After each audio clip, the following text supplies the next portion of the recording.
Kisah ini sudah terjadi lama sekali. Kisah pada suatu kampung yang terkenal dengan sebutan kampung mati. Kampung yang tak berpenghuni akibat dari sebuah petaka korban perang santet. Hingga terjadi pembantaian berdarah. Hampir sebagian warga kampung yang meninggal akibat bentrok dua kampung yang bersengketa. Sengketa yang berkepanjangan dan berakibat tumpah darah sia-sia di kampung tersebut. Kejadian mistis itu dialami oleh 3 orang pemuda yang tengah lagi berkelana. Mereka adalah Andi, Agus, dan Zidan. Darah jiwa muda mereka membawa mereka untuk berkelana, untuk mengisi masa liburan sekolah mereka bertiga. Mereka bertiga berboncengan naik motor, menyusuri jalan dari kampung ke kampung, untuk mencari pengalaman baru dan untuk berrefreshing. Sudah beberapa daerah mereka lewati. Suatu malam, mereka sampai pada suatu kampung yang agak sepi. Mereka pun disambut tugu masuk desa. Suasana sangat sepi kala itu. Jam menunjukkan pukul 8 malam. Rupanya waktu telah larut malam. Dari kejauhan terdengar suara-suara binatang malam dan lolongan anjing hutan yang bersaut-sautan.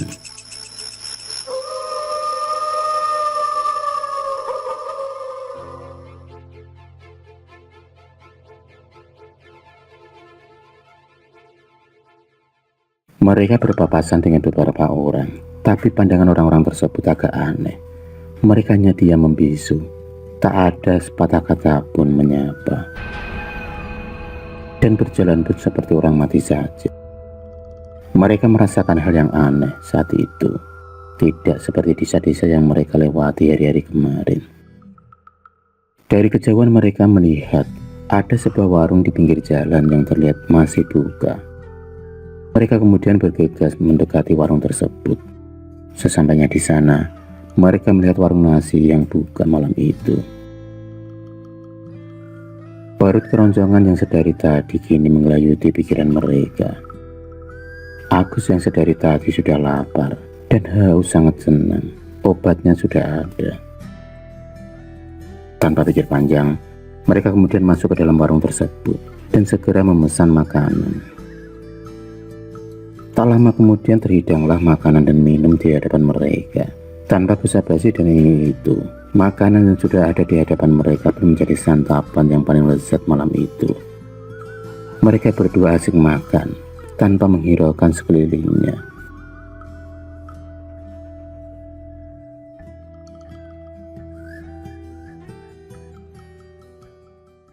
Setelah selesai makan dan kenyang, mereka bertiga kemudian meninggalkan warung tersebut. Mereka kemudian melanjutkan perjalanan mereka. Dan mereka berharap bertemu dengan rumah yang boleh disinggahi malam itu. Karena mereka pikir malam itu sudah sangat larut. Tanpa diduga-duga, tiba-tiba motor Agus mendadak mati saat ia sampai di dekat sebuah rumah yang lampunya terlihat masih redup. Mereka bertiga kemudian memutuskan untuk menghampiri rumah tersebut, berharap bisa menumpang malam itu. Mereka kemudian mengetuk pintu rumah itu. Dan tak lama kemudian, terbukalah pintu rumah itu. Terlihat di hadapan mereka seorang kakek tua. Kakek tua tersebut kemudian mempersilahkan ketiganya untuk masuk ke dalam rumahnya. Sesampainya di dalam rumah, mereka kemudian mengutarakan maksud dan tujuan mereka bertiga. Mereka bertiga memohon agar bisa bermalam sementara di rumah kakek tersebut 1 malam saja. Kakek tua tersebut memperbolehkan mereka untuk menginap di rumahnya, dan mereka bertiga sangat bersyukur dengan kebaikan kakek tersebut. Malam pun semakin larut dan udara dingin semakin terasa. Suasana yang semakin membuat mereka bertiga mengantuk hingga tertidur. Karena rasa ngantuk yang luar biasa, mereka tak sadar kalau mereka sudah tertidur di kursi-kursi yang mereka duduki. Suara-suara binatang malam dan lolongan anjing bersaut-sautan. Tidur yang lelap membuat mereka berada di alam bawah sadar. Mereka pun bermimpi. Mimpi yang sangat aneh dan sangat menakutkan.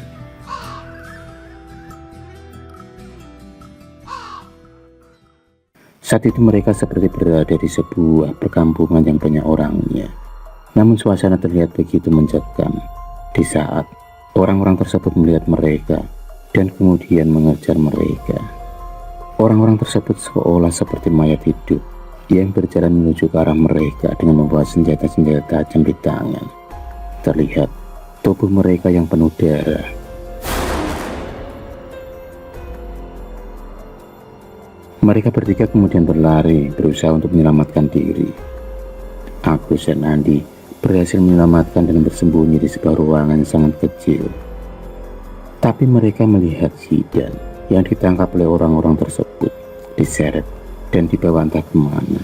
Andi dan Agus bingung harus berbuat apa. Di sisi lain, mereka sendiri ketakutan yang luar biasa.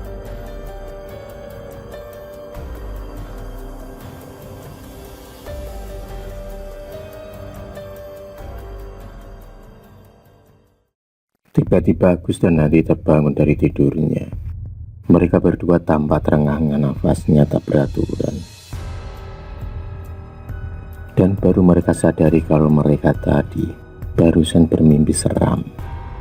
Andi dan Agus kemudian membangunkan Zidan yang masih tampak tertidur pulas. Zidan pun terbangun dan kelihatan kaget saat dibangunkan oleh Andi dan Agus. Ternyata mereka baru menyadari kalau mereka tertidur di kursi di mana mereka duduk tadi. Rupanya rasa lelah dan kantuk yang mendera mereka membuat mereka terlelap tidur pulas hingga bermimpi jelek. Zidan sendiri mengatakan kalau dia tidak bermimpi apa-apa seperti yang dialami oleh Agus dan Andi.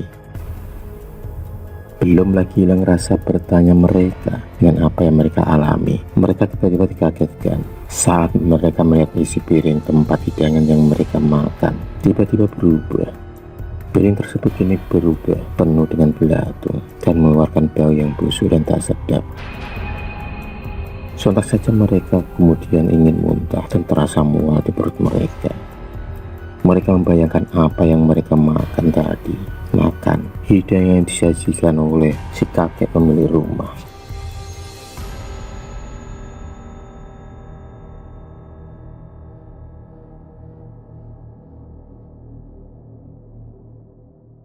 Mereka bertiga kemudian berusaha mencari kakek si pemilik rumah. Dicari ke sana kemari namun tak ketemu. Panggil-panggil juga tak menjawab. Sampailah mereka bertiga di sebuah kamar yang pengap dan penuh debu dan sangat gelap.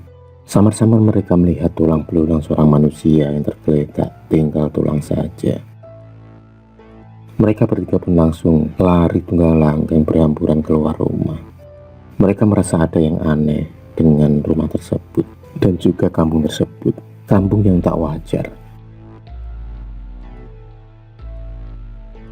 Sesampainya di luar rumah, suasana pun hanya terlihat sepi dan sunyi. Yang mereka dapati tak ada seorang pun yang tampak. Belum lagi hilang rasa takut mereka. Tiba-tiba ada benda yang jatuh di hadapan mereka. Benda yang membuat jantung mereka ingin copot. Benda tersebut ternyata adalah sebuah kepala manusia yang menggelinding jatuh tepat di hadapan mereka. Alhasil, mereka bertiga pun lari tunggang langgang lagi sekuat tenaga.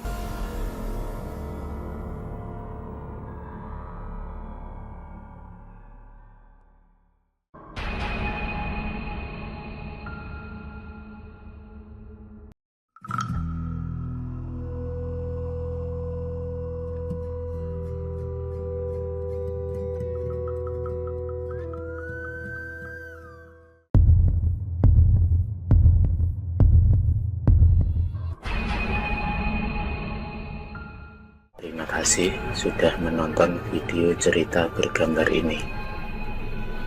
Klik subscribe untuk terus berlangganan video-video cerita bergambar selanjutnya. Semangat berkarya.